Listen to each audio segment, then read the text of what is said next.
कांग्रेस एक बार फिर देश के सामने एक्सपोज हो गई है। कांग्रेस के नेता राहुल गांधी एक बार फिर से बैकफुट पर नजर आ रहे हैं। मोदी सरकार पर निशाना साधने के लिए राहुल गांधी आरोपों की झड़ी लगा दे रहे हैं। राहुल गांधी कभी दावा करते हैं कि मोदी सरकार 1 साल में गिर जाएगी, तो कभी भारत के महान लोकतंत्र पर सवाल खड़े कर देते हैं, वहीं कभी चुनाव आयोग पर सवाल उठा देते हैं। लेकिन हर बार राहुल गांधी खुद ही एक्सपोज हो जा रहे हैं।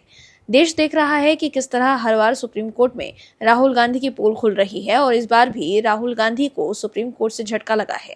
कांग्रेस के नेता और वकील अभिषेक मनु सिंघवी ने खूब कोशिश की थी कि किसी भी तरह कांग्रेस और राहुल गांधी की इज्जत सुप्रीम कोर्ट में बच जाए, लेकिन ऐसा नहीं हो सका। क्या है पूरी खबर बताते हैं आपको इस रिपोर्ट में। दर्शकों, मोदी सरकार पर निशाना साधने के लिए राहुल गांधी जो भी मुद्दा उठाते हैं वो सुप्रीम कोर्ट में फ्लॉप हो जाता है।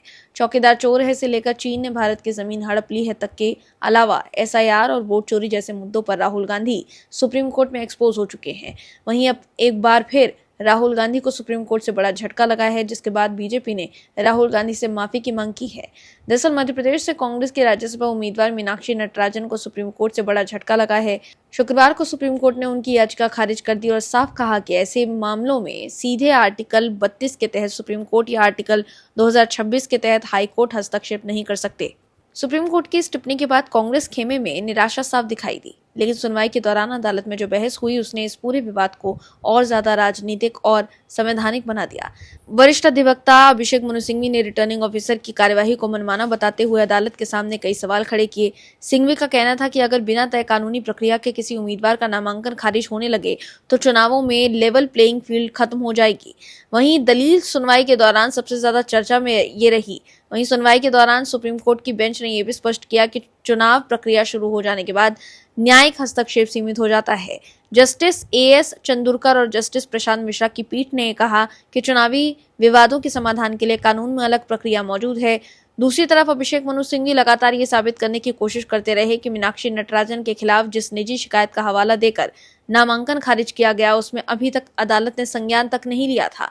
सुनवाई के दौरान सिंघवी ने कहा कि सिर्फ नोटिस या समन जारी होना पर्याप्त नहीं माना जा सकता।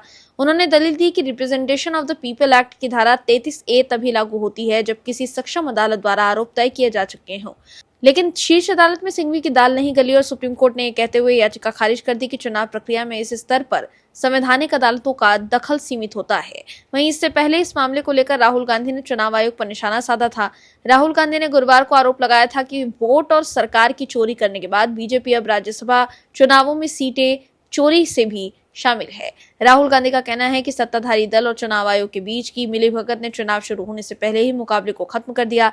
राहुल गांधी का यह हमला चुनाव आयोग द्वारा मध्य प्रदेश में कांग्रेस के राज्यसभा उम्मीदवार मीनाक्षी नटराजन के नामांकन को खारिज करने के बाद आया है।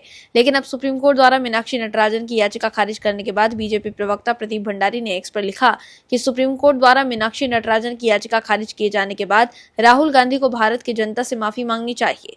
उनके अपने घर में ही सब ठीक नहीं है। कांग्रेस में ही उनके विरोधी गुट ने उनके उम्मीदवार को हरा दिया। तेलंगाना में उनकी अपनी सरकार ने ही कांग्रेस उम्मीदवार की हार में मदद की। राहुल को विक्टिम कार्ड खेलना बंद करना चाहिए। यहाँ तक कि कांग्रेस कार्यकर्ता भी इससे ऊब चुके हैं, वो इसकी असलियत समझते हैं। सच तो बस ये है कि कांग्रेस ने ही राहुल गांधी के राज्यसभा उम्मीदवार को हरा दिया। दर्शकों, मीनाक्षी नटराजन पर आरोप है कि उन्होंने तेलंगाना में लंबित एक प्रकरण की जानकारी नामांकन फॉर्म में नहीं दी थी। दर्शकों, जानकारी कांग्रेस के उम्मीदवार ने छुपाई है और अब उन पर कार्यवाही हुई तो राहुल गांधी ने सीट चोरी का आरोप लगा दिया। आजकल राहुल गांधी के लिए बहुत आसान हो गया है, वो हर बात को चोरी से जोड़ देते हैं, लेकिन कांग्रेस के अंदर की कमी पर बात नहीं करते। राहुल गांधी ने अब तक जो भी आरोप मोदी सरकार पर लगाए हैं उन आरोपों पर वो खुद एक्सपोज हो गए हैं। राहुल गांधी का एक भी आरोप सुप्रीम कोर्ट में नहीं टिकता है। हर बार सुप्रीम कोर्ट से उन्हें झटका लगता है और इस बार भी मीनाक्षी नटराजन के मामले में कांग्रेस को झटका देकर सुप्रीम कोर्ट ने राहुल गांधी से राज्यसभा की सीट चोरी का मुद्दा छीन लिया है। Bureau report, OMS news. आप दर्शकों से विनम्र निवेदन है कि चैनल को सब्सक्राइब जरूर करें